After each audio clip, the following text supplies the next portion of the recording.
Well, hey everybody. How's everyone doing? Doing good? Alright. Let's jump into it here.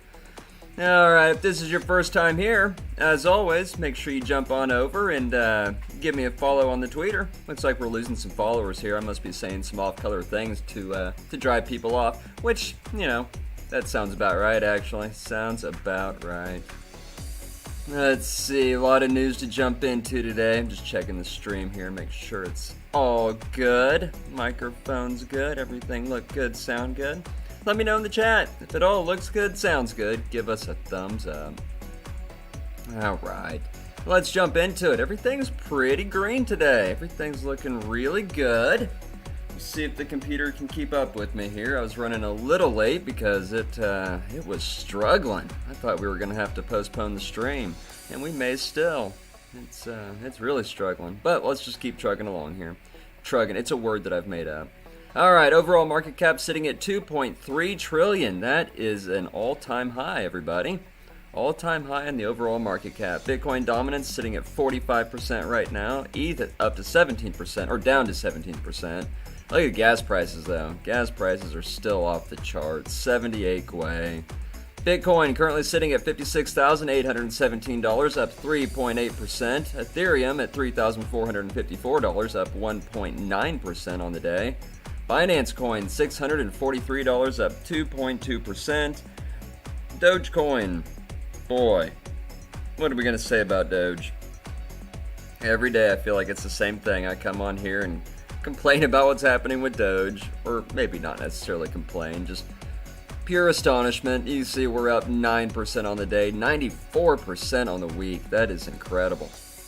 XRP, $1.57, up 10%, 16% on the week. Cardano also showing some life, up 10%, almost 11% here, 12 on the week. A lot of that coming just today, just in the last few hours. Cardano really woke up. Polkadot up almost 10%, 9.6 on the day. Bcash up 41%. Look at that. Bcash just went on an absolute tear today. I have no clue what's going on here. I don't understand these markets anymore. I don't get it. We went from like $700 to $1,300 in just a few hours on Bitcoin Cash for reasons I cannot explain. Litecoin, seeing some crazy movements out of that too, up 10%, 40% on the week. Just a really wild market we're in right now. Hard to, I don't know about you guys, but I'm certainly not chasing any of these pumps. I'm just kind of waiting in line, hoping that, you know, our coins are going to be next in line to do some of this insanity that we're seeing. We will see. We're just going to wait patiently. All right, let's hop on over to the social sentiment over here at sentiment.net, my favorite social sentiment metric. Maybe. Goodness. Just struggling here. Just struggling. Alright, you can see Doge still at the top of our social trend. Tree DeFi, we might have to look into that. If Tree DeFi is still number 2 on the social sentiment, we're going to need to look into that because that'll be 3 days in a row. ETC, that's ETH Classic. I didn't even catch that yesterday when we were going through these. Who's doing anything with Ethereum Classic? That's why it didn't register with me, but look at that. Just absolutely mooning today. There was a lot of speculation that it's Robinhood traders that are doing this. And I mean, you only have access to so many cryptos on Robinhood, ETH Classic being one of them, DOGE, of course, being the other. So the thinking is that the Robinhood retail traders are pumping these, and they're probably not wrong. NWC, that looks like an interesting thing to maybe check out. Link, of course, hit all-time highs today. Coin trending. Wonder if that has something to do with Coinbase's stock, maybe. Hopefully Coinbase is doing well today. I haven't looked. Buy tip. Yeah, of course. Diamond Hand of Smooth Brains. Alright, that's the social sentiment. Let's keep moving on here. Let's see, taking a quick look at Uniswap. That's actually going to be our first headline today. Uniswap version 3 is live right now, which is great if you're crypto rich and can afford the transaction fees on Uniswap, right? But you can see total value locked on Uniswap is up today. They are up to $7.5 billion or $7.1 billion. They were sitting in like the 6.5 range earlier in the week. Take a quick look at PancakeSwap, see what that's looking like. PancakeSwap down 5% in TVL today, but still holding strong over the 10 billion. Still just absolutely eclipsing Uniswap as far as TVL, which makes me happy, right? Because we can afford to use them. Take a quick look at Bitcoin here on the 5-minute chart just to get a real quick idea of what's been going on today. You can see right here is where we bottomed out yesterday, and we've been in a solid uptrend since last night. I do expect Bitcoin to probably bounce its head off of our previous resistance up here, and probably work its way back down would be what I'm kind of picturing, what I'm thinking. Oh, we're not getting into the charts yet. We gotta do headlines first. Gotta do headlines. Getting ahead of myself. Alright, well, the big FUD of yesterday, of course, was that Janet Yellen came out and was talking about hiking interest rates, and of course the entire stock market rolled over and crypto market rolled over right next to it. But of course today she comes out and she says that they aren't something that she's predicting or even recommending. It was just something that came out of her mouth like word diarrhea. I don't know. But yeah, Janet Yellen backtracking her statements from yesterday that caused all the markets to crash. Way to go, Janet Yellen. Way to go. Next up, there it is. Uniswap V3 is live as DEX aims to become Ethereum's indisputable number one. The leading automated market maker now offers concentrated liquidity, which many believe will attract even more liquidity than Uniswap has already. I doubt it. Uniswap version 3 is live, an upgrade widely expected to make the automated market maker much more attractive to cryptocurrency traders and funds with the deepest pockets. The decentralized exchange, which appeared on Ethereum in late 2018, is currently the fourth largest decentralized finance application on the blockchain, as ranked by DeFi Pulse. With $7 billion in assets staked, according to its own stats, Uniswap's V2 accrued $1.6 billion in trading volume over the past 24 hours. So yeah. And they got this whole curve liquidity thing going on, which is interesting. But, as we constantly discuss on this channel, I can't afford to use Uniswap, so none of this even really applies to me. Hopefully, maybe if this all works, I'm sure PancakeSwap will implement a concentrated liquidity protocol as well. And why? Because, we can afford to use PancakeSwap as opposed to Uniswap. Okay. That's your Uniswap V3 news. Moving on. Bitcoin is reportedly becoming to hundreds of U.S. banks in 2021. The world's largest cryptocurrency is valued at $1 trillion, but institutional adoption could just be starting. This is kind of one of those moments where everybody that does this, everybody that reads headline news on YouTube, I'm sure saw this headline come across today and just went, yeah, that's what we've been telling you. This is very much an I told you so moment. That's right. Hundreds of banks, hundreds of U.S. banks coming to crypto. They're already doing it. We know that's what's been suppressing the prices across the board, guys, right? I mean, we know it to be true. We can't prove it, but we know it to be true. Executives of crypto custody firm NYDIG said Wednesday that hundreds of U.S. banks are onboarding Bitcoin related to services for their clients. Yep. Hundreds of U.S. banks will soon allow customers to buy, hold, and sell Bitcoin through their existing accounts, says NYDIG. The company's subsidiary, $10 billion New York-based asset manager Stone Ridge, has partnered with fintech giant Fidelity National Information Services to enable U.S. banks to offer Bitcoin. They're coming, guys. They're here, and at this point, you almost have to feel sorry for the little guys like Voyager and these other exchanges that have popped up over the past few years to try and help traders. CWOK in the house, the silent partner asks, is he rich yet? Oh, buddy. I mean, are you still in the stock market? That's the real question. One of these days, guys, we got to get our silent partner out of the boomer market and into crypto. That is my life's goal. Full-time crypto, not ever touching fiat again. That is what we're aiming to do here. So all the big banks coming, they're definitely going to be pushing the little guys out. Little guys like Voyager, I mean, hell, I wouldn't be surprised if they tried to push Coinbase out too. But, this is just another paver on the road to mass adoption, right? This is what it's going to look like. When the big dogs come in, they're going to try to push everybody out. Hopefully, it means good things for us early adopters, and we don't see ourselves get pushed out too in some crazy way. I wouldn't put it past them, though. They're already trying. Next up, and in news that nobody was talking about today that I thought was extremely interesting, the U.S. Federal Reserve proposes guidelines for, quote, novel banks that want access to federal payments. The guidelines would have direct bearing on Wyoming's Special Purpose Depository Institutions, or SPDIs, that want access to Fed payments, says U.S. Senator Cynthia Lumens. Wonder if she holds Stellar Loomis. Oh, Loomis.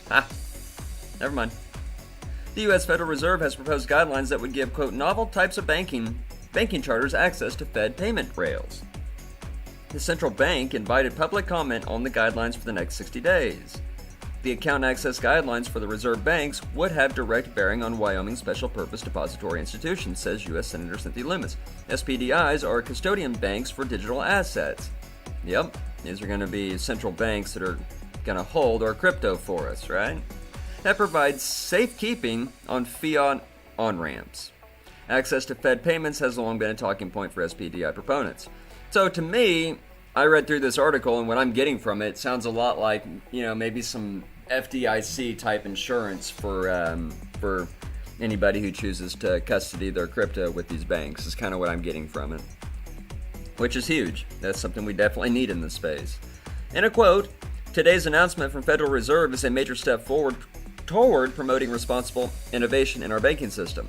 The Wyoming Republican said in a press release, the account access guidelines recognize that access to our payment system is a privilege, not a right, and that there are basic safety and soundness standards that all banks, including Wyoming's Special Purpose Depository Institutions, must meet. Yeah, I agree with that. So we'll see what comes of this. It is interesting, though, that the U.S. Federal Reserve is now taking a look at, a hard look at some of these guidelines, which, let's face it, need to be in place. Next up, JP Morgan CEO, Mr. Jamie Dimon, the biggest Bitcoin hater on the planet, says he has no interest in Bitcoin, but his clients disagree. There he is, this guy right here. Jamie Dimon said he is still skeptical about Bitcoin and has no real interest in it, but JP Morgan's clients are keen on the cryptocurrency, which is what we've been getting, reports of now for months. JP Morgan CEO Dimon remains skeptical about Bitcoin, stating that he's not a Bitcoin supporter. No shit. He acknowledged that the bank's clients are interested in the cryptocurrency. Yeah, it just kind of goes on here to talk about how they're going to offer it to his clients. Established Onyx, an umbrella organization for its blockchain digital currency initiatives. Sounds really shady. So yeah, that's your JP Morgan getting into crypto, kicking and screaming news. Moving on. Next up, Goldman Sachs leads $15 million round for crypto startup Coinmetrics. The blockchain analytics firm also attracts investments from several other companies. Yep, Goldman Sachs, next up on the list. The funding will be used to explain the company's global expansion. Expand the company's global expansion. Okay. The analytics firm Coinmetrics has raised $15 million in funding led by Goldman Sachs. The Series B financing led by one of the world's largest investment banks will be used to fund Coinmetrics' global expansion, according to a statement from the company. Cool. BlockFi, Accrue Ventures, Morningside Group, and Warburg Saris Investments also joined the funding round, while Castle Island Ventures, Highland Capital Partners, Fidelity Investments, there's a big name, Avon Ventures, Communitas Capital, and Colab Currency each increased their respective stakes in the company. Okay. Quote, data is critical for the mainstream adoption of crypto assets by traditional investors and financial service players, says McDermott. Our clients will greatly benefit from Coinmetrics' institutional-grade data insights and emerging risk management. So you know what the story really comes down to? Is all these Wall Street people who are so used to doing fundamental analysis on companies and PE ratios and all that, these people have no idea how to read blockchain metrics. No clue at all. And they are paying big money right now. If you're looking for a career in crypto, they are paying big money to anybody who has even the most basic knowledge of reading blockchain metric data. So if you've got that skill set, go make some real money. Quit investing in DOGE. That's my advice to you. So yeah, Goldman Sachs throwing $15 million into Coinmetrics. Pretty neat. Moving on. New York Giants ink sponsorship deal with Grayscale in NFL First. The tie-up also involves, quote, educational seminars on cryptocurrencies for Giants personnel. This is huge. Look at that. There's your Grayscale CEO and I guess the Giants owner. Yup. Grayscale is now the official digital currency asset management partner of New York Giants, the team said Wednesday. Under terms of the deal, Grayscale will provide, quote, educational seminars on cryptocurrencies for Giants personnel. In a statement, Giants Chief Commercial Officer Peter Gwelly said the asset manager could guide them to, quote, in navigating the cryptocurrency ecosystem. Deep-pocketed crypto orgs have been piling into professional sports partnerships in 2021, most notably FTX, which landed naming rights to the Miami Heat's basketball arena for $135 million. Crypto.com also signed a sponsored deal with hockey's Montreal Canadiens. Is that spelled right? That's not spelled right. Wow. Grayscale and CoinDesk are both owned by Digital Currency Group. So yeah, New York Giants partnered with Grayscale. That's pretty neat. Another paper, am I right? Galaxy Digital to acquire BitGo for $1.2 billion. The digital asset giant has shared details of an acquisition worth $1.2 billion. Yep, the firm's CEO and founder Mike Novogratz, who's definitely a massive influencer in this space, said that the acquisition is part of a plan to institutionalize digital asset ecosystems and blockchain technology. Galaxy Digital is engaging in, quote, reorganization and domestication with a view to listing in the U.S. later this year.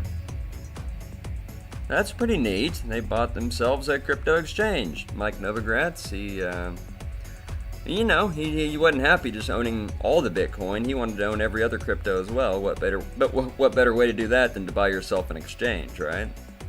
So, yep, Mike Novogratz probably going to become one of the richest men on the planet here within the next 5 years. Moving on. Go away, ads. Tiger Global and Coatue back VTHO in a $250 million Series C. Crypto exchange VTHO has wrapped up a $250 million Series C fundraising round, joining a roster of newly minted crypto unicorns. Investment legends Tiger Global and Coatue Management co-led the round, which finished just a few months after VTHO announced its Series B. VTHO joins a fast-growing list of new crypto unicorns, including Paxos, BlockFi, Dapper Labs, that have raised eye-popping rounds this year. Its valuation stands at $2.2 billion. So if you guys aren't getting the point or the message of all of today's headlines here, or at least our first top 6 stories, every one of them has been either the world's largest banks confirmed moving into crypto, or stories like this of huge investment firms dumping millions, in some cases billions of dollars, into the cryptocurrency ecosystem. It's all happening very fast, it seems like, right? Wow. Feels like just yesterday I got into crypto space feeling like I was the only one here, but now I read headlines every single day of all these major institutions that are moving in. Guys, it's happening. It is happening.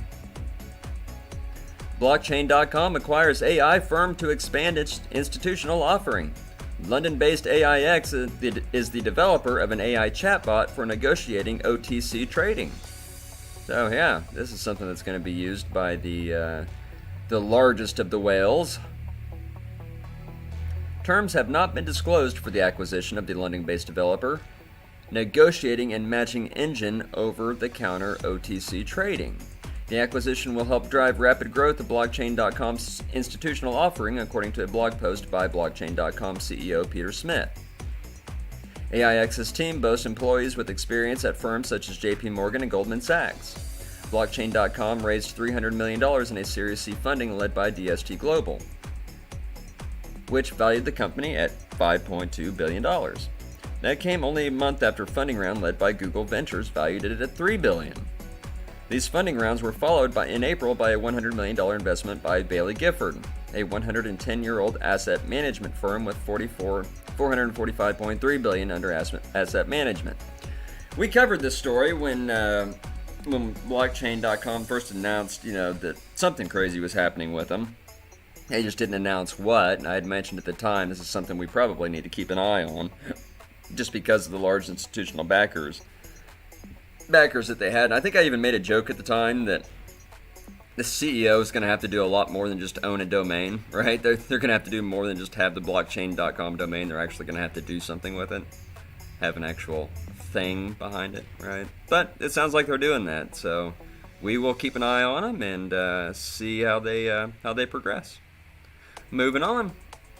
Argentinians are flocking to Bitcoin amid inflation. Yep. The number of active crypto trading accounts increased tenfold last year in Argentina, according to the head of Binance in Latin America. So, yeah, if you don't know what's happened, Argentina has completely ruined their currency. They've seen, what was the number? 45% decline in their dollar, whatever that is, over the past 3 years, excuse me. So yeah, you've got the entire country, much like we saw in Turkey a few months ago, flooding into cryptos, trying their damnedest to preserve what little wealth that they have as their governments continuously inflate their currency down to nothing. So, yep, it's really easy for those of us, especially those of us that live in, like the United States and in the UK, places like that where we've got advanced banking and stuff like that we have access to. It's really easy for us to forget that all over the world, people are using these cryptocurrencies as real ways to preserve their wealth as their governments are attacking their savings, right? Really easy for us to forget that. So try to keep it in mind. That's why I put these stories in here, just to give us all a little bit of perspective and get us out of the bubbles that we live in day to day watching these price charts. Moving on. New York may halt Bitcoin mining for 3 years over climate concerns. A bill proposed by New York would pause the Bitcoin mining industry until its impact on the environment can be fully understood. We covered this story yesterday. This is a bit of a follow-up. New York isn't the only place concerned about the environmental impact of Bitcoin. It's just a whole lot of Bitcoin FUD talking about the environmental impact and why New York is going to ban it. Even though we discussed yesterday why they're really banning it, and we know what's really going on. You've got Wall Street just incredibly upset that the crypto marketplace has completely decimated the stock market. We know that to be true, but here's the real follow-up. Miami mayor says New York's plan to halt Bitcoin mining is a step in, quote, the wrong direction. I think I summed up yesterday's show with saying that New York is going to be on the wrong side of history on this one. A bill introduced in the New York state that proposes the halt to Bitcoin mining while researchers weigh its environmental impact. So yeah, Senator Kevin Parker initially presented the proposal. Guarantee you he's backed by, JP Morgan and Goldman Sachs. Morgan Stanley, probably. Pretty much all the big banks. He is. Yep, and there's the mayor, Francis Suarez, says this is another step by New York in the wrong direction. The city of Miami can mine Bitcoin with clean nuclear energy provided by Inside FPL. That must be their energy provider. We want to be the crypto mining capital of the world and know it can be done sustainably and incorporate solar. Yep, gonna be a whole lot of crypto people moving to places like Texas and Miami and states that Wyoming, right? States that are crypto friendly. I mean, if these major cities, these hubs of financial places, words, whatever. You know what I'm trying to say. If these hubs want to turn their back, then people are going to go where they're welcome. You know, what better example than Ethereum and the Binance Smart Chain, right? I wasn't welcomed on the Ethereum network. I went to the Binance Smart Chain. People are going to go where they feel welcomed. Moving on. The SEC claims, quote, no document exists as new twist in the Ripple XRP case emerges. Following a glut of mini victories, Ripple encounters roadblocks in its efforts to beat the SEC lawsuit. I don't know if I'm going to call these road bumps, but let's dig in here. The SEC versus Ripple lawsuit has the U.S. Securities and Exchange Commission deny possession of any internal documents relating to Bitcoin, Ethereum, or XRP as they relate to securities, a filing on court listener reads. Ripple's defense team considers this critical to the case by establishing how the SEC determines security classifications. Here's a tweet from Jeremy Hogan. The judge made a very nuanced ruling, and now SEC is trying to say the judge said, quote, none, and Ripple is saying that she said, quote, mostly all. The truth is, she said, quote, some. I think she will rule on this soon without oral argument and smash some heads together in a polite way. So yeah, reading through this is just the SEC. So what's happened is Ripple, they're trying to get internal documents from the SEC where many XRP holders and Ripple also believe that those filings will show clear collusion on the SEC's part and other financial institutions to bring Ripple down. That's really what the tinfoil hat conspiracy here is. And the SEC is not doing themselves any favors by pulling this crap, saying, oh, well, she said that we didn't have to. And then, of course, you go back to the stenographer, and of course the judge said, quote, some, and they had to. So it's just some legal cat and mouse games that are just continuing to happen with XRP. This is in no way, shape, or form a ruling or an article that is bad for XRP holders in any way. It's just the SEC being the SEC, right? And you look at XRP's chart today, the price action really shows just how much this article did to XRP's price action. And the answer is fuck all. It did nothing. Here we go. Cardano staking goes live on the Kraken exchange. ADA staking was launched Tuesday, the exchange said. Could explain some of the crazy price action we're seeing in Cardano right now. Users are able to access staking options inside their Kraken staking wallet. After the option went live at 2100 on Tuesday, rewards of 4 to 6% are being offered for those staking ADA. Payouts are delivered on a regular weekly basis and are currently available for starter. So yeah, you can stake your ADA now on Kraken. I would imagine that Coinbase and other centralized exchanges will be next up on that list. But, at this point, who uses centralized exchanges? I mean, that's my question. Why? Why would you? When you got such great options like PancakeSwap out there. Alright, let's do these. They're going to be painful, but we got to do them. It is news after all. Dogecoin price finally topped 69 cents. It flips XRP to become the top 4 crypto. Boy, this pains my soul. The affable canine-themed cryptocurrency is up an eye-watering 1,300% year-to-date. Good lord. So, COOK and I, we were hanging out last night. We were kind of kicking around some ideas on some price predictions for this weekend on where we thought Doge could go. Him and I were both saying somewhere around that 99 cent to 97 cent range to kind of front run the that round dollar mark, right? Neither one of us predicted 69 cents. What the hell were we thinking? How did we miss that? That should have been the first number we threw out, C-Dub. Should have been the first number. So yeah, Dogecoin tops or flips XRP. That happened. And in more Dogecoin news, Dogecoin volume in Korea exceeded those of its entire stock market yesterday. The meme cryptocurrency is not such a joke anymore.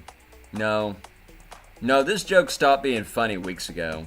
Guys, it really did. This joke played itself out way back.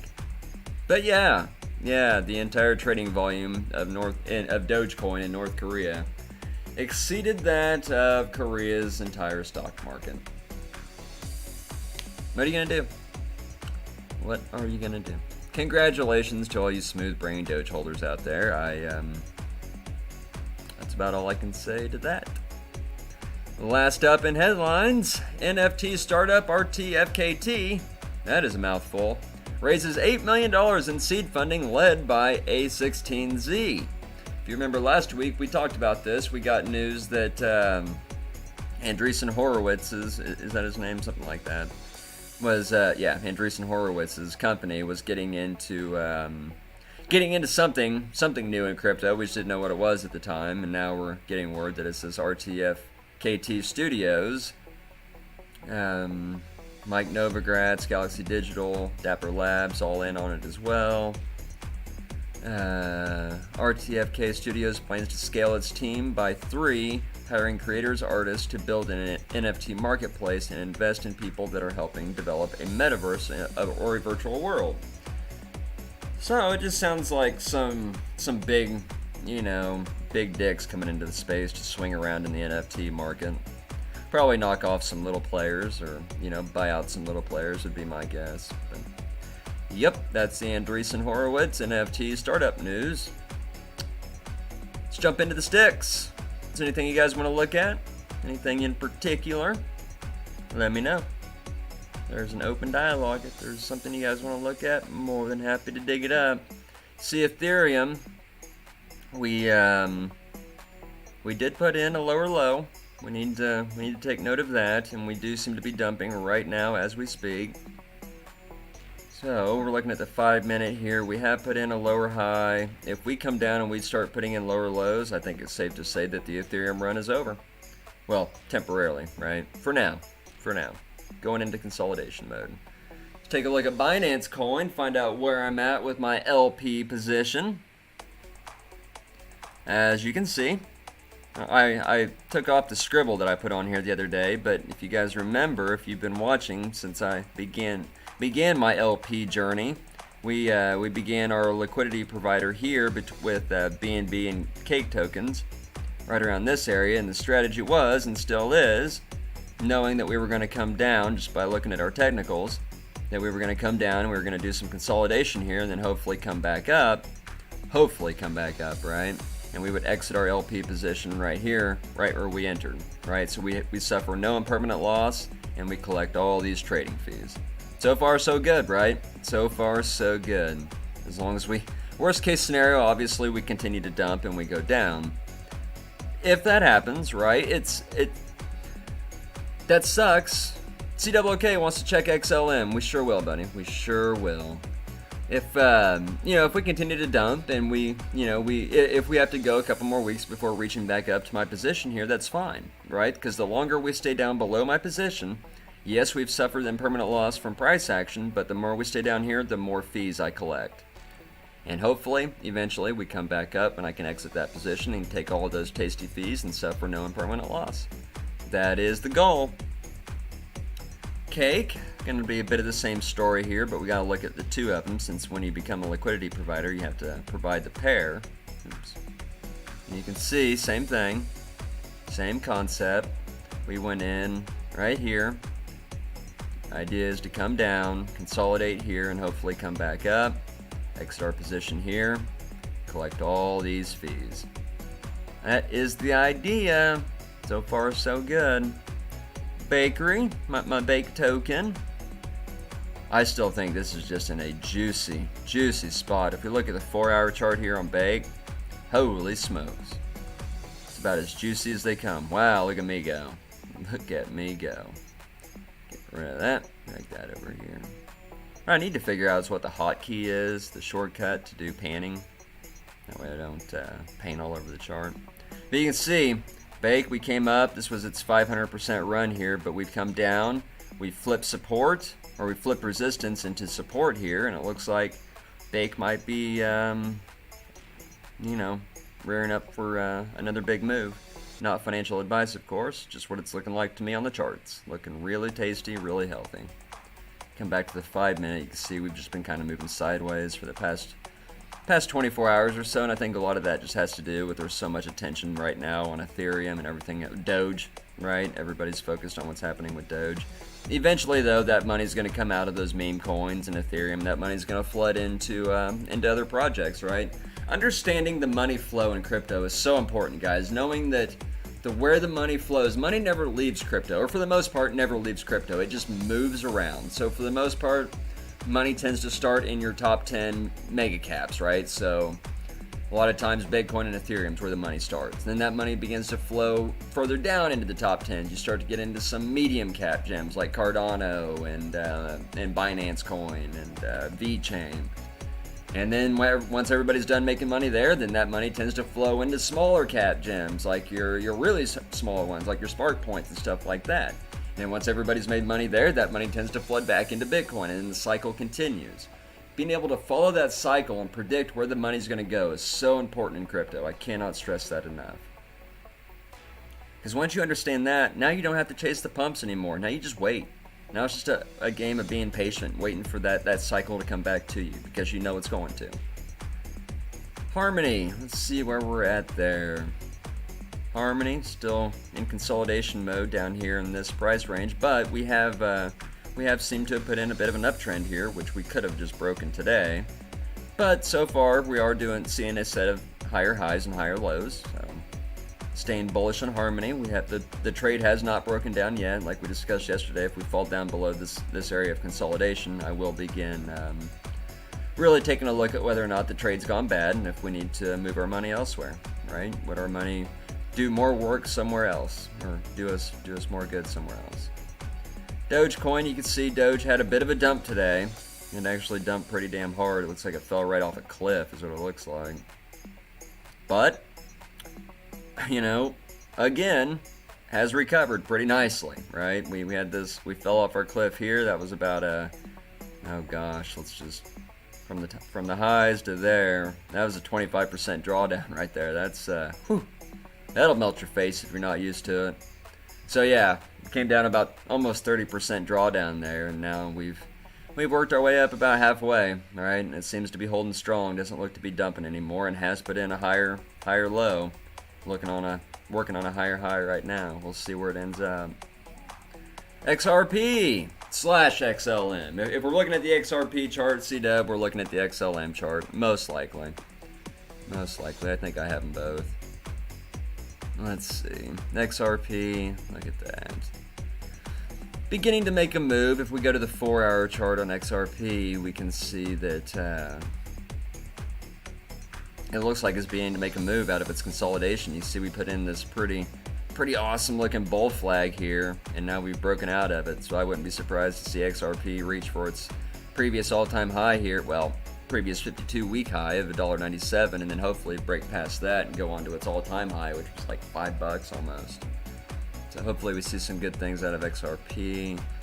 Let's see, I'll go ahead and add XLM, because I did, you know what, now that I mention it, I did begin to see some diversion between XRP and XLM the other night. Let's see if that divergence is still going.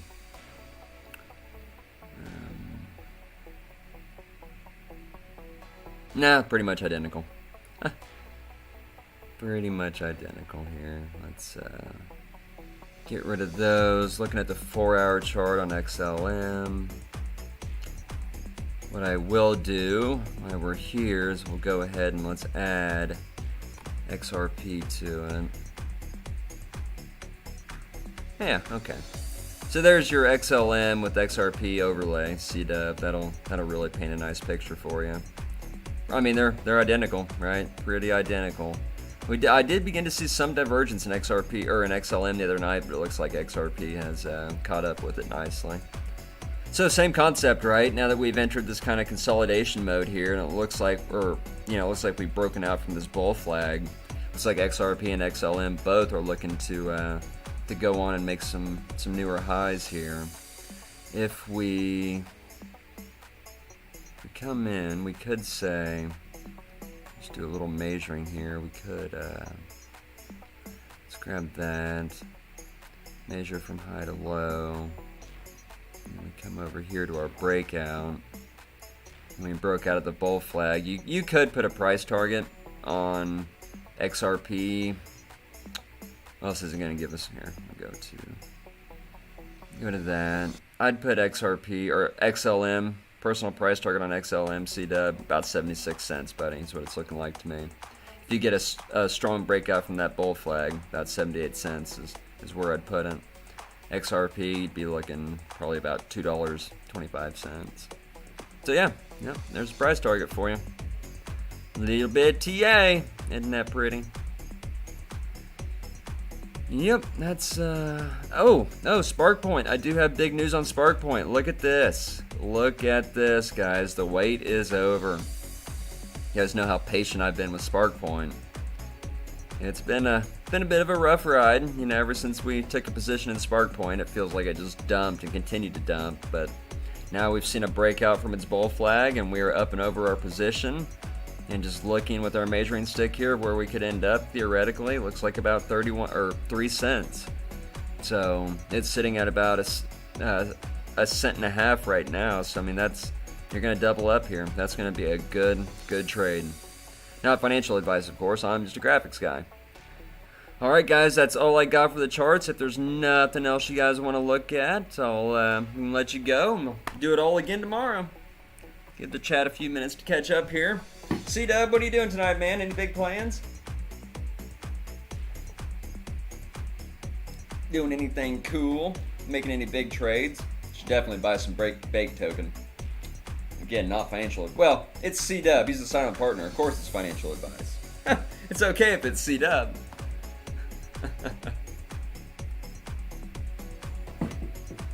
Oh, goodness. Good coffee. Good coffee.